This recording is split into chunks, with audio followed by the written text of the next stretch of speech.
Hello fellow pyromaniacs. The last upgrade to this stove is adding a hot water tank or boiler. In my last video, we finished the secondary burners and left the stove venting the exhaust towards the front and into the upper chamber. For this addition, I'm adjusting the ceiling above the secondary burners so the exhaust will vent through the rear, and then the water tank is added to the chamber, forcing the hot exhaust along the tank's bottom towards the front of the stove, then over to the top of the tank, resulting in as much surface area as possible to absorb heat. This is just an experiment and I'm just using 1/8" steel. It's cheap and easy to weld. I'm pumping the aquaponic water directly through this without using any heat exchangers, so the high oxygen level in the water will cause it to rust quickly. If it works well, I'll probably make a new one from stainless. For a water tank, it's important to provide a good clean surface to weld along. The side walls of the tank are just 1" bar stock. Inside the tank, I'm adding a couple of baffle walls so the moving water will circulate throughout the entire area, helping to minimize hot spots. Once the baffles are installed, the top cover can be welded into place.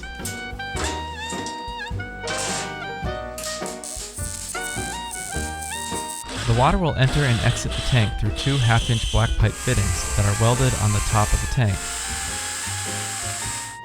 I wasn't sure how weldable the fittings would be, but they did surprisingly well. Now that it's all welded, it's time to check the quality of my welding and see if it leaks. A quick connection to the air compressor and 15 pounds of pressure is enough. The tank will have very little pressure while it's in use, so 15 pounds is probably overkill.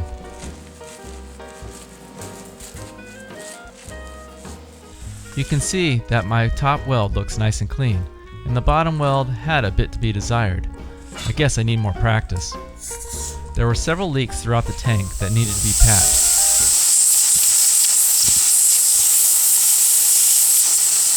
When it was finally sealed up, the seams looked less than ideal, but it will get the job done for a while. To get the tank in, I have to remove the burners, so we get to take a quick peek at their condition. The sheet metal ceiling is still holding together, and you can see the marks where the gas is igniting from the secondary burners. The burners are in surprisingly good condition, considering the fact that they are usually glowing red most of the time. I believe that's around 1200 degrees Fahrenheit. It was a tight squeeze getting the tank through the door opening, and there was barely a 1/4 inch of space, a bit too close for comfort.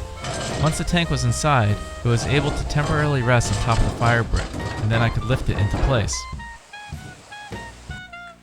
The inlet and outlet pipes are standard 1/2" black pipe with some adapters that get them to fit on my existing 1/2" tubing.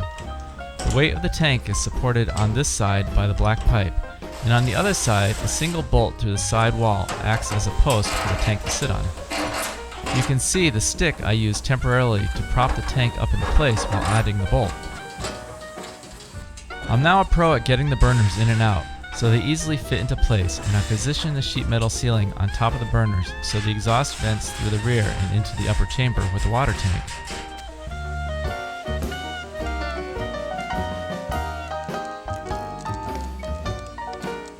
The 1/2" tubing fits right on, and it doesn't take long to fire up the stove and has some nice hot water coming out. The fish really enjoy the hot water and are usually fighting for a prime spot.